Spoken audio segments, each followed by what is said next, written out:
It's going to seem so incredibly obvious in hindsight.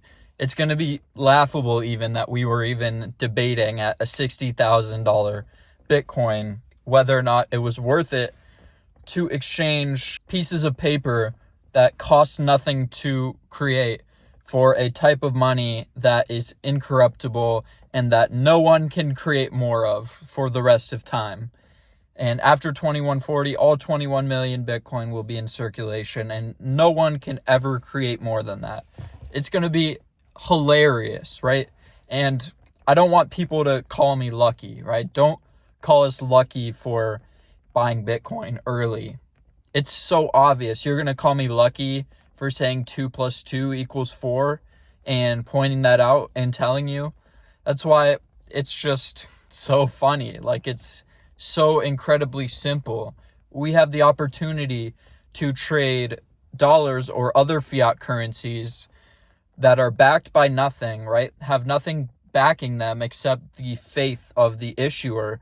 And we have the opportunity to exchange that for Bitcoin, which is money that we can send anywhere in the world and that no one can create more of. Don't you think that's a good trade? Like, so obvious. A 5-year-old can understand why a rare Pokemon card or a rare sports card is more valuable than just any sports card you could pick up at the store today.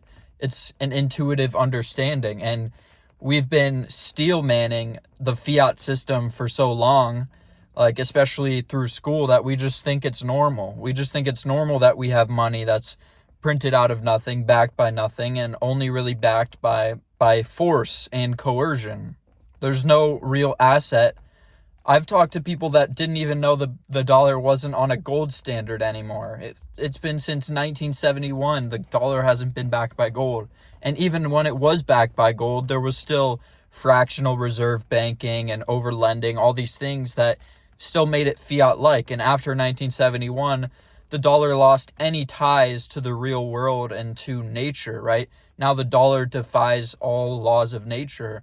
In our fiat system, every taxpayer is basically like just a human running on a hamster wheel, and that's how they extract value, right? You can protect your time and energy now by choosing to save your energy in a money that doesn't steal from you and physically can't steal from you. Why are we choosing voluntarily to store our time and energy for the future in something that doesn't respect our value?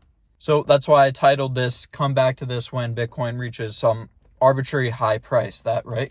Now it seems crazy to someone like looking at this from the outside who doesn't understand what's going on. They're like, Bitcoin reaching 230,000, it's only at 60,000 now, right? It has to go 4x from here. That's crazy. I think it's going to go lower. I think it's going to go to 0. It's going to be so like laughably simple looking back on it. Like, we were actually sitting here being like, well, maybe I'll buy it when it goes down a little bit, or maybe you just think it's stupid altogether. You haven't really researched it, so you just brush it off. It's going to be so simple, and it already is so simple if you understand it now, like this arbitrage opportunity you have, right? Scarce items are valuable. Scarce anything is valuable. Things that are abundant and created at no cost are not valuable. Like, that's not a complicated concept, but people don't ever think about it. So are you really going to care if you bought Bitcoin at 60,000 or 80,000 or even $100,000, right? And the exchange rate is pretty arbitrary. Just think of it like this. Like, I'm looking at my steering wheel right now, so let's use this as an example.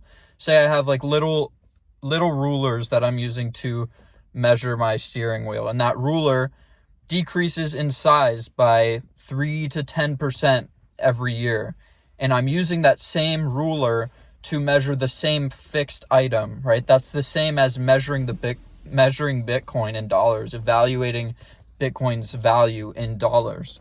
The measuring stick shrinks, but it still says a foot on it, or whatever, or a dollar. The dollar still says a dollar, but it's not a dollar anymore. And every year, 3 to 10%. If it was 2020 and the world events that happened there, the inflation is closer to 10% and continuing to fluctuate from there. One year it's 5%, then it's 3%, then it's 4%, then it's 2%, etc.